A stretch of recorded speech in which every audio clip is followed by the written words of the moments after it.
तो जब हम भारतीय कंपनियों या शेयर बाजार की बात करते हैं तो एक शब्द बार बार सुनने को मिलता है, विदेशी निवेश। पर यह है क्या भला? क्या बाहर से आने वाला सारा पैसा एक जैसा होता है? और ये जो हम अक्सर सुनते हैं, एफडीआई आ रहा है, एफपीआई निकल रहा है, इन दोनों में आखिर फर्क क्या है? ये सवाल बिल्कुल पते का है, क्योंकि देखिए, भारत जैसी तेजी से बढ़ती अर्थव्यवस्था के लिए विदेशी पैसा ऑक्सीजन की तरह है। लेकिन इसे समझना अक्सर थोड़ा पेचीदा लगता है। मोटे तौर पर आप इसे ऐसे देख सकते हैं कि भारत में दो तरह के विदेशी मेहमान आते हैं।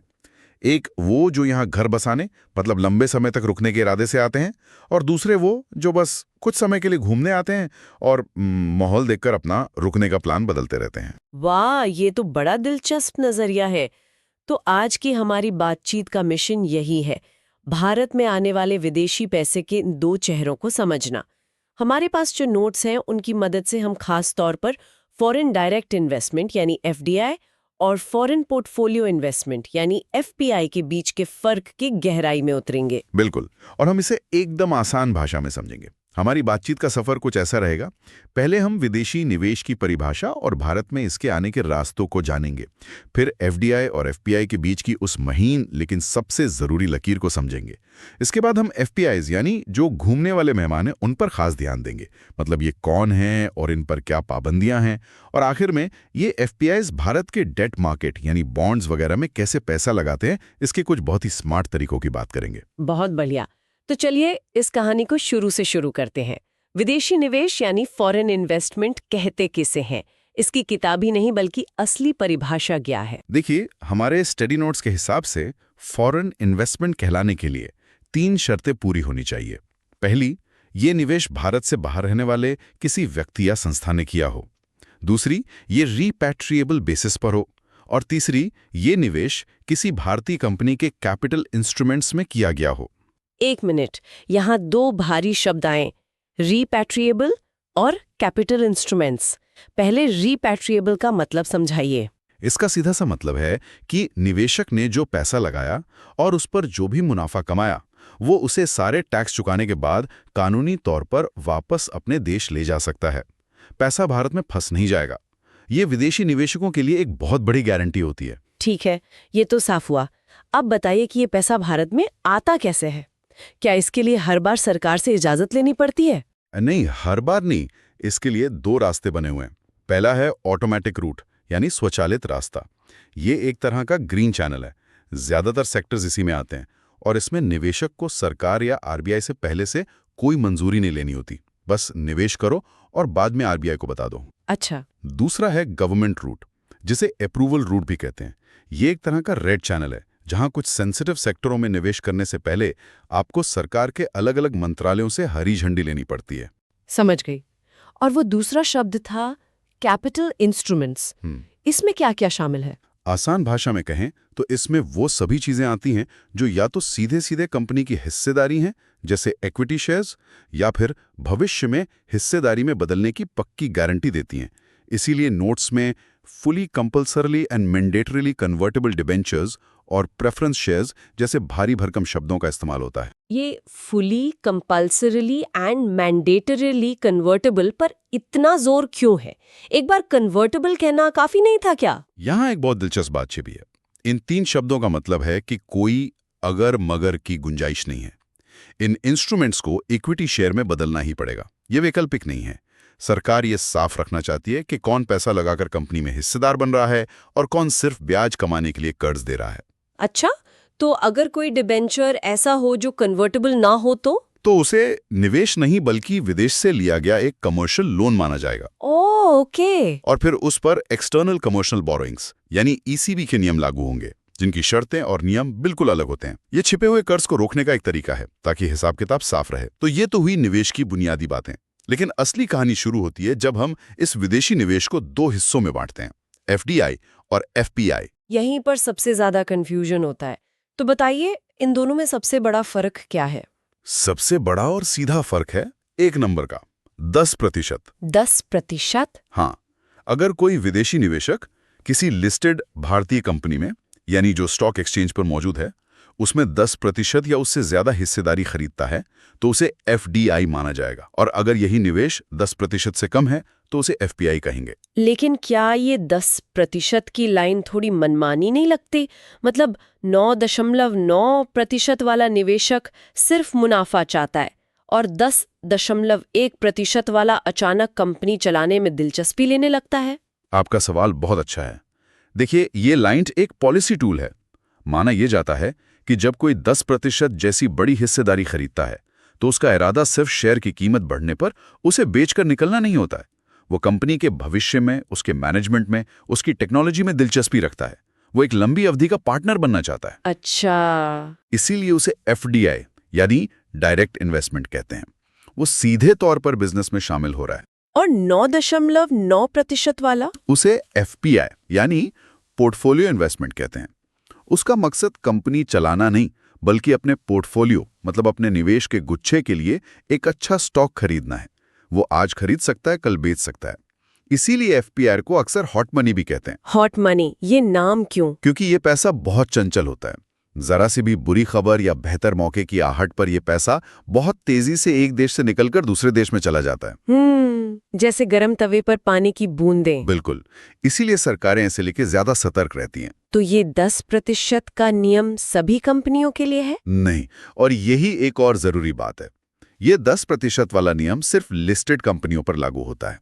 अगर कोई विदेशी निवेशक किसी अनलिस्टेड कंपनी में, यानी जो स्टॉक मार्केट में नहीं है, उसमें पैसा लगाता है, तो चाहे वो 1% लगाए या 50, उसे हमेशा FDI ही माना जाएगा। अरे वाह, ये तो बहुत काम की जानकारी है। नोट्स में एक और मजेदार नियम लिखा है, once an FDI always an FDI। इसका क्या मतलब है? इसका मतलब ये है कि मान लीजिए किसी FPI का निवेश किसी कंपनी में धीरे धीरे बढ़ते बढ़ते 9.5% से 10.5% हो गया। ठीक है। तो अब वो FPI से FDI बन गया। अब अगर कुछ समय बाद वो अपनी हिस्सेदारी बेचकर 8% पर ले आता है, तब भी उसे तकनीकी रूप से FDI ही माना जाएगा। अच्छा। वो वापस FPI की श्रेणी में नहीं जा सकता। एक बार आपने घर बसा लिया तो फिर आप टूरिस्ट नहीं कहलाएंगे, भले ही आप कम समय बिताएं। चलिए, अब उन मेहमानों पर ध्यान देते हैं जो आपने कहा था कि सिर्फ घूमने आते हैं, यानी FPIs। ये होते कौन हैं? क्या कोई भी आकर पैसा लगा सकता है? सेबी, जो कि भारत का मार्केट रेगुलेटर है, वो FPIs को उनके रिस्क के आधार पर 2 श्रेणियों में बांटता है। पहली है कैटेगरी I, जिसमें कम रिस्क वाले निवेशक आते हैं, जैसे दूसरे देशों की सरकारें, उनके सेंट्रल बैंक, बड़े-बड़े सॉवरन वेल्थ फंड्स या पेंशन फंड्स। इन पर भरोसा ज्यादा होता है, इसलिए इनके लिए नियम थोड़े सरल होते हैं। और दूसरी कैटेगरी? दूसरी है कैटेगरी 2, जिसमें बाकी सब आते हैं, जैसे कोई विदेशी कंपनी, अमीर लोग, फैमिली ऑफिस या चैरिटेबल ट्रस्ट।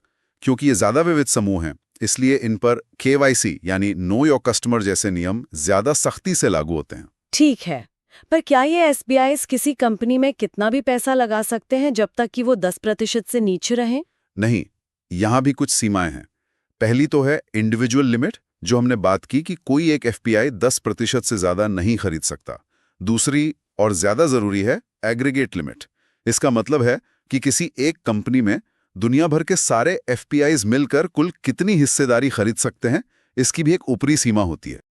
ये सीमा सरकार उस सेक्टर के लिए तय करती है, जिसे सेक्टोरल कैप कहते हैं। तो इस पूरे हिसाब किताब पर नजर कौन रखता है? कौन देखता है कि लिमिट पार तो नहीं हो रही? इसके लिए भारत में 2 बड़ी संस्थाएं हैं, NSDL और CDSL, जिन्हें डिपॉजिटरीज कहते हैं।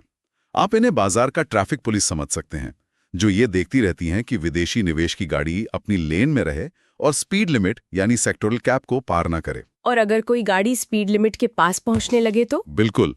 इसी के लिए ये डिपॉजिटरीज 2 बहुत दिलचस्प लिस्ट जारी करती हैं। पहली है रेड फ्लैग लिस्ट। जब किसी कंपनी में सारे FPIs का कुल निवेश तय सीमा के 3% के अंदर आ जाता है, तो उस कंपनी पर लाल झंडा लगा दिया जाता है। अच्छा। ये एक तरह से बाजार के लिए चेतावनी है कि सावधान, इस कंपनी में अब विदेशी निवेश की जगह लगभग भर चुकी है। और अगर लिमिट पूरी भर जाए तो? तब उस कंपनी का नाम दूसरी लिस्ट यानी ब्रीच लिस्ट में डाल दिया जाता है। ब्रीच का मतलब है उल्लंघन, यानी सीमा पूरी हो चुकी है। एक बार कंपनी इस लिस्ट में आ गई तो फिर कोई भी नया FPI उसमें एक भी शेयर नहीं खरीद सकता, जब तक कि कोई पुराना FPI अपनी हिस्सेदारी बेचकर जगह खाली न कर दे। अरे तो इसका मतलब ये हुआ कि हाल ही में जिस कंपनी के बारे में खबर थी कि उसमें एफपीआई लिमिट भर गई है, वो अब ब्रीच लिस्ट पर होगी। अब समझ आया कि उसके बाद उसमें विदेशी खरीदारी क्यों रुक गई थी। एकदम सही। ये सिस्टम बाजार में अचानक बहुत ज्यादा विदेशी पैसा आने से रोकता है और स्थिरता बनाए रखता है।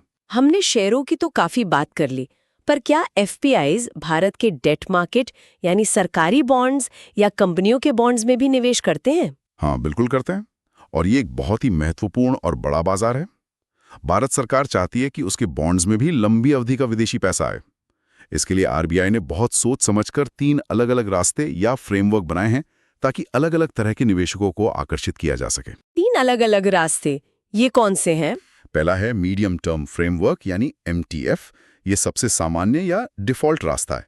इसमें आरबीआई हर साल government securities, state development loans और कॉर्पोरेट बॉन्ड्स के लिए एफपीआई निवेश की एक कुल सीमा तय कर देता है।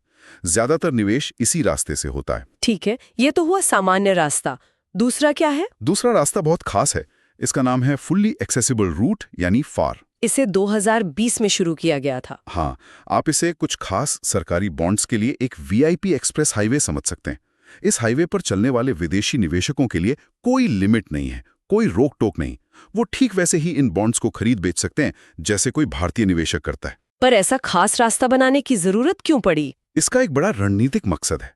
भारत चाहता है कि उसके सरकारी बॉन्ड्स दुनिया के बड़े-बड़े ग्लोबल बॉन्ड इंडिसेस में शामिल हो जाएं। अच्छा। अगर ऐसा होता है तो दुनिया के अरबों खरबों डॉलर के फंड्स को मजबूरी में भारतीय बॉन्ड्स खरीदने पड़ेंगे। और उन इंडिसेस में शामिल होने की एक बड़ी शर्त यही होती है कि विदेशी निवेश का रास्ता खुला और आसान हो। फार उसी दिशा में एक बड़ा कदम है। ये तो बहुत स्मार्ट सोच है। और तीसरा रास्ता?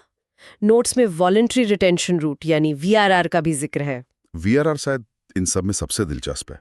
इसे 2019 में इसलिए लाया गया ताकि भारत के डेट मार्केट में वो हॉट मनी ना आए जो जल्दी भाग जाता है, बल्कि लंबी अवधि का स्थिर विदेशी निवेश आए। ये एक तरह का सौदा है जो आरबीआई विदेशी निवेशकों को ऑफर करता है। सौदा? कैसा सौदा? आरबीआई कहता है आप हमारे वीआरआर रास्ते से आइए, हम आपको निवेश के कुछ नियमों में छूट देंगे, आपको ज्यादा आजादी मिलेगी, लेकिन बदले में आपको एक वादा करना होगा। और वो वादा क्या है? वादा यह है कि आप जो भी पैसा लगाएंगे उसका एक बड़ा हिस्सा, कम से कम 75%, आपको कम से कम 3 साल तक भारत में बनाए रखना होगा। 3 साल तक? हाँ, इसे मिनिमम रिटेंशन पीरियड कहते हैं। मतलब आप बीच में छोड़कर नहीं जा सकते। हाल ही में इस रूट की कुल निवेश सीमा बढ़ाकर 2.5 लाख करोड़ रुपए कर दी गई है, जो दिखाता है कि ये लॉक इन वाला सौदा विदेशी निवेशकों को कितना पसंद आ रहा है। तो एक तरफ एफटीआई है जो पूरी आजादी देता है, और दूसरी तरफ वीआरआर है जो ज्यादा आजादी के बदले ज्यादा समय तक रुकने का वादा लेता है। ये तो कमाल की रणनीति है। बिल्कुल, ये दिखाता है कि भारत विदेशी पैसे को लेकर कितना परिपक्व हो गया है।